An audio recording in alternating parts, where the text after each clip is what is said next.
बाबा गुरु नानक नज़दीक से एक नज़र।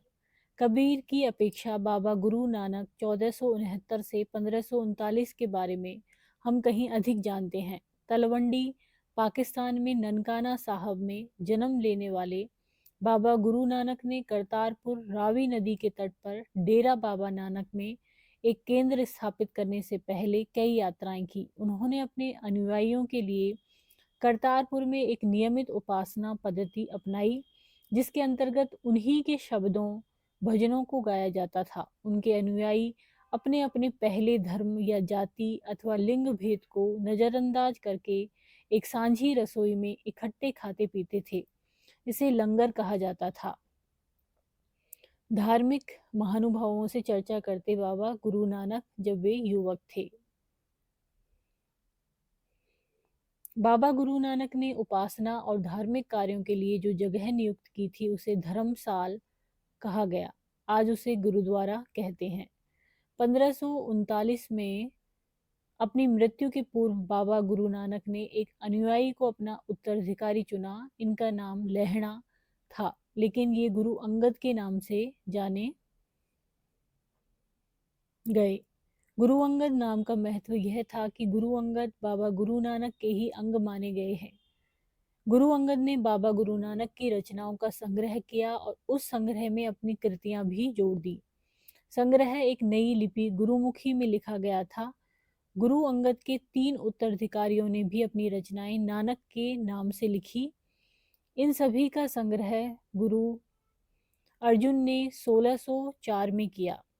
इस संग्रह में शेख फरीद, संत कबीर, भगत नामदेव और गुरु तेग बहादुर जैसे सूफियों, संतों और गुरुओं की वाणी जोड़ी गई।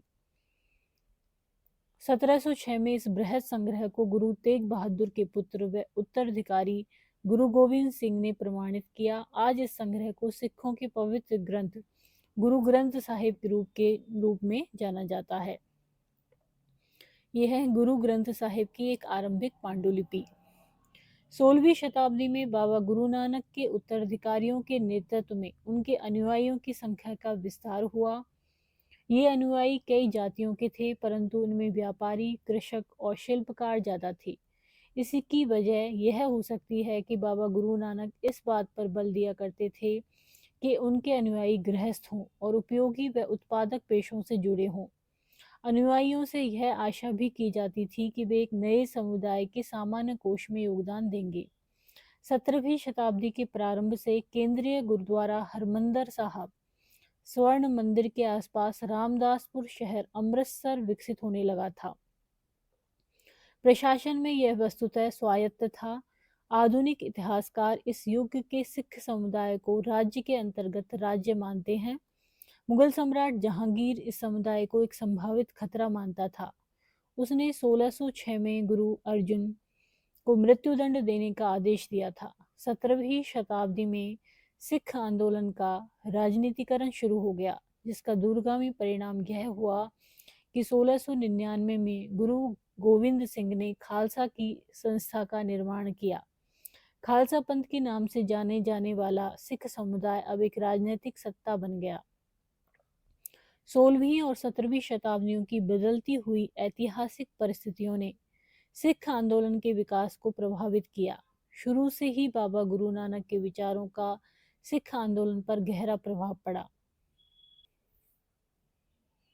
उन्होंने एक ईश्वर की उपासना के महत्व पर जोर दिया। उन्होंने आग्रह किया कि जाति, धर्म अथवा लिंग भेद मुक्ति प्राप्ति के लिए कोई मायने नहीं रखते। उनके लिए मुक्ति किसी निष्क्रिय आनंद की स्थिति नहीं थी, बल्कि सक्रिय जीवन व्यतीत करने के साथ साथ सामाजिक प्रतिबद्धता की निरंतर कोशिशों में ही निहित थी। अपने उपदेश के सार को व्यक्त करने के लिए उन्होंने 3 शब्दों का प्रयोग किया था: नाम, दान और स्नान। स्नान नाम से उनका तात्पर्य सही उपासना से था। दान का तात्पर्य था दूसरों को भला करना और स्नान का तात्पर्य आचार विचार की पवित्रता। आज उनके उपदेशों को नाम जपना, कृत करना, बंड छकना के रूप में याद किया जाता है। ये अवधारणाएं भी उचित विश्वास और उपासना, ईमानदारी पूर्ण निर्वाह और संसाधनों को मिल बांट कर प्रयोग करना, यानी कि दूसरों की मदद के महत्व को रेखांकित करती हैं। इस तरह बाबा गुरु नानक के समानता के विचारों के सामाजिक राजनीतिक मायने थे। शायद इसी बात से हमें बाबा गुरु नानक और उनके अनुयायियों के इतिहास और कबीर, रविदास एवं दादू जैसे संतों और उनके अनुयायियों, जिनके विचार बाबा गुरु नानक के विचारों से काफी करीब थे, के इतिहास में फर्क को समझने में मदद मिलती है।